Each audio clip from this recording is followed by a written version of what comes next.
तुकाराम प्रभु रामचंद्र भगवान की जय।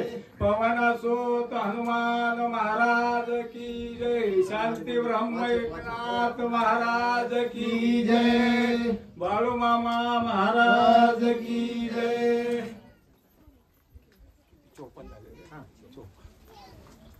श्री गणेशाय नमः। श्री पांडुरंगाय नमः। श्री प्रभु रामचंद्राय नमः। होणार सारखी बुद्धी होणार सारखी बुद्धी मांडली निशी अवधी पारदी अंधारी श्रवणा तेवदी माता पिता खांदी कावडीसी रामचंद्र भगवान पवन सुत हनुमान महाराज की जय। शांति ब्रह्म एकनाथ महाराज की जय। सर्व ज्ञानवंत गुणवंत आदरणीय वंदनीय वयोवृद्ध तपोवृत्त अधिकार संपन्न श्रद्धेय मायबाप माता मावल्या लहानपण या सर्वांच्या चरणावरती नतमस्तक होतो। संत सद्गुरु बाळूमामांच्या चरणाला प्रेमपात करून भक्त शिरोमणी हनुमानजी यांच्या चरणावरती साष्टांग दंडवत घालून या ठिकाणी वेगवेगळ्या शब्दामध्ये कथेचं अनुसंधान सांगण्याचा प्रयत्न करीत मी अध्याय पळवणार आहे, त्याच्यामुळे तुम्ही समजून घ्या। आता जास्त पाणी लावायला माझ्याकडे वेळ नाही, बसण्याच्या अगोदर मला ही सूचना मिळाली तुम्ही 80 वयापर्यंत पळत राहा म्हणून। आता जितकं जमतं तितकं पळू, पळता पळता तोंडावर पडलं तरी पण कुठलं तरी बघू, आता मागे पुढे बघत नाही। असो या ठिकाणी असणार सांगू लागले होणारी बुद्धी जसं काही असणार काय असतं या पुढे जी काही भविष्य घडणार आहे आपण म्हणतो लेकराचे पाय पाळण्यात दिसतात, बरोबर आहे का? हे काय पुढे करणार आहे हे पराक्रम लहानपणी दाखवितय। तसं इथं नाथबाबांनी सांगितलं होणारी बुद्धी पुढे जे काही कार्य होणार होतं आणि मग जे काही कार्य घडणार होतं याच्यासाठी काहीतरी कारण झालं पाहिजे का नाही, मग ही असणारी सर्व अवस्था नाथबाबा पुढच्या कथेचं आपल्याला सांगू लागले। लोकी काची लोक वारताय श्रावणे पितर कवडी पिताव झाडी ठेवी मी त्या वारताय। लौकी काची लोक वारताय श्रवणे पितर कावडी ठेविताव हे तव समूळा बदकता हेत माता पितान विसंबे। आता ऐका श्रावण बाळ, आता श्रावण बाळ राहिला नाही म्हणून शासन तुमचं श्रावण बाळ झाले।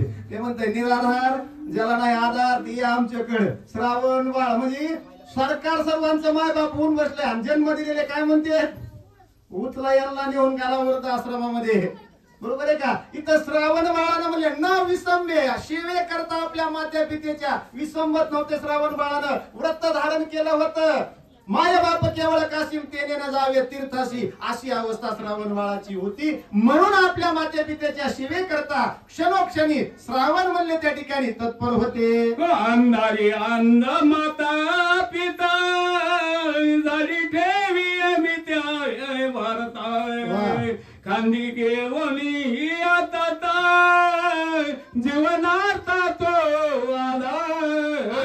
खांद्यावरती मात्या पित्याची कावड घेतली श्रावण बाळानं दर मुक्काम करत करत आपल्या आई वडिलांना तीर्थयात्रा करत होते।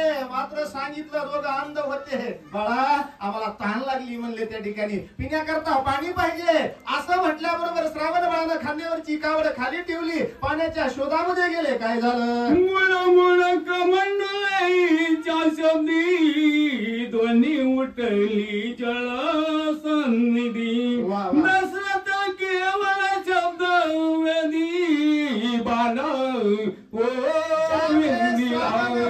पाणी आणण्याकरता गेले त्या सरोवरावरती कमंडल उडवलं, त्याचा आवाज बुड बुड बुड येऊ लागला। शब्दवेदी विद्या राजा दशरथजीकडे होती, हा आवाज राजा दशरथजीच्या कानावरती पडला। दाव लागताई संपूर्ण काय बोलिलाय श्रावण कोणा सौभाग्याचा मला राम स्मरण्यास येतो।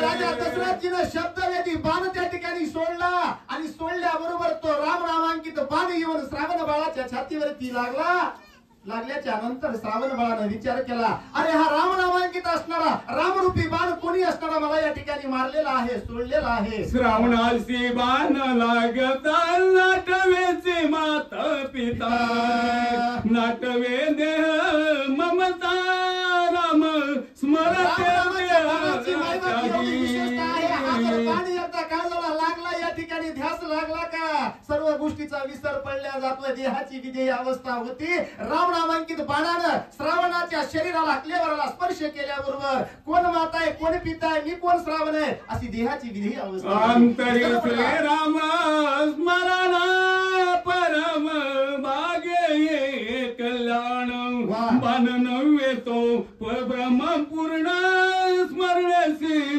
प्राण त्यागीला स्मरणेसी प्राण त्यागीला. काय झालं, हे परब्रह्म स्वरूप असणारा रामनामांकित बाण आहे, त्याचा मला स्पर्श झालाय. नमन केलं श्रावण बाळानं, सर्व गोष्टीचा त्याग केला, देहाचा त्याग केला आणि आपला असणारा आत्मा या जीवामध्ये असणारा जीव त्या ठिकाणी शिवामध्ये विलीन केला. नव्याने देहाची विधेय अवस्था झाली. अशा अवस्थेनं श्रावण बाळानं आपली प्राणज्योत मालवली. दशरथ बोलिला पण कोण्या साधूचे वचन माझ्या पापाचे निर्दळन केले संपूर्ण राम नामे. संपूर्ण राम नामे. राम नामानं काय होतंय, शाप बाधित असला तर तो नाहीसा होतोय. माय बाप इथं राजा दशरथजी विचार करू लागले आणि म्हणून कोणत्या साधूचा असा शब्द असेल, कोण मला साधू भेटल आणि जे मला आत्मउद्धाराचं साधन सांगेल, या शापातून मुक्त करील, जेणेकरून माझ्या हातून ही ब्रह्महत्या घडलेली आहे, या श्रवणाची हत्या घडलेली. मात्र हा दोष जाण्यासाठी कोणत्या साधूचा मी शोध घेऊ. कलियुगामध्ये साधू भेटतात का? इथं तर सांगितलं साधू थोर जाणार, साधू थोर जाणार. कलियुगी साधू थोर जाणार. साधू थोर आहेत पण साधू भेटणं फार अवघड आहे. एक वेळेस म्हणले काय होईल, अमृत प्यायला प्राशन करायला मिळेल, बरोबर आहे का? असता जाता रवी धरवेल, बरोबर आहे का? सूर्य अस्ताला मावळतीला जाणारा थांबविता येईल, परंतु साधूची भेट होईल हे सांगता येत नाही. ही मर्यादा घालून दिली. म्हणून माऊली ज्ञानेश्वरी मध्ये सांगितलं, समुद्र रेखा न ओलांडावी, पर्वती बैसका न सांडावी, बरोबर आहे का? पृथ्वी भूते व्हावी ही आज्ञा माझी. हे सर्वांना घालून दिलेलं या, ही मर्यादा ओलांडता येत नाही असं माऊलीनं 750 वर्षापूर्वी ज्ञानेश्वरी मध्ये लिहून ठेवलेलं आहे. त्याच्यामुळे प्रत्येकाला मर्यादा आहे. हे सर्व एखाद्या वेळेस नाहीसा होईल, पण साधूची भेट होणं मुश्किल आहे असा विचार करू लागले. श्रीराम नाम स्वय ऐकता नवादे ब्रह्म हत्या राम स्मरणे